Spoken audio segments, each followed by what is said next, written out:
আসসালামু আলাইকুম প্রিয় শিক্ষার্থীবৃন্দু। তো তোমরা যারা ডিগ্রি প্রথম বর্ষে আবেদন করেছিলে, তো তোমাদের প্রথম মেরিট লিস্ট রেজাল্ট কবে প্রকাশ করা হবে এবং ভর্তি কবে থেকে শুরু হবে সে বিষয় নিয়ে বিস্তারিত আলোচনা করব।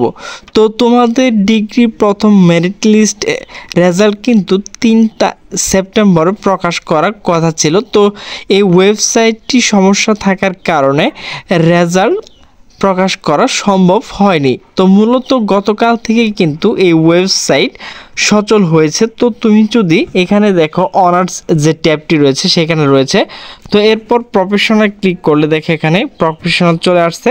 তো আমরা যেহেতু ডিগ্রি রেজাল্ট দেখবো সেহেতু আমরা ডিগ্রিতে ক্লিক করব। তো শিক্ষার্থীবৃন্দ, তুমি যে প্রথম ডিগ্রি আবেদন করেছিলে, তো তোমাকে কিন্তু একটি হার্ড কপি দেওয়া রয়েছে। তো সেখানে কিন্তু তোমার রোল নাম্বার এবং পিন রয়েছে। তো সেটি দেখে কিন্তু তুমি তোমার রেজাল্ট দেখে নিতে পারবে। তো তোমাকে প্রথমে যে কাজটি করতে হবে, তোমার হাতে থাকা স্মার্টফোনে গুগল ক্রোম গিয়ে টাইপ করতে হবে NU অ্যাডমিশন। তো ক্লিক করার পর এমন একটি বক্স চলে আসবে। এরপর তোমাকে যে কাজটি করতে হবে, এখানে দেখো অ্যাপ্লিকেশন নাও রয়েছে, এর ডিগ্রি পাস রয়েছে। তো এর একেবারে নিচে দেখো degree pass application log in, click here, এখানে ক্লিক করবে।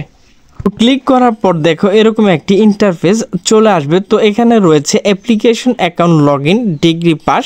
তো তুমি যেই সময় আবেদন করেছিলে, তো তোমাকে কিন্তু একটা কলেজ কপি দেওয়া রয়েছে। তো সেখানে কিন্তু রোল এবং পিন রয়েছে, এই দুটো দিয়ে কিন্তু তুমি লগ ইন করলে তোমার রেজাল্টটি পেয়ে যাবে। তো যেহেতু এখন রেজাল্টটি প্রকাশ করা হয়নি, সেহেতু তোমাদেরকে আমি এখানে রোল এবং পিন দিয়ে দেখাতে পারছি না। তো প্রিয় শিক্ষার্থীবৃন্দ, আমার ভিডিওটি যদি ভালো লাগে তাহলে অবশ্যই লাইক কমেন্ট শেয়ার করবে। তো সকল সুস্থ থাকবেন, ভালো থাকবেন, আল্লাহ হাফেজ।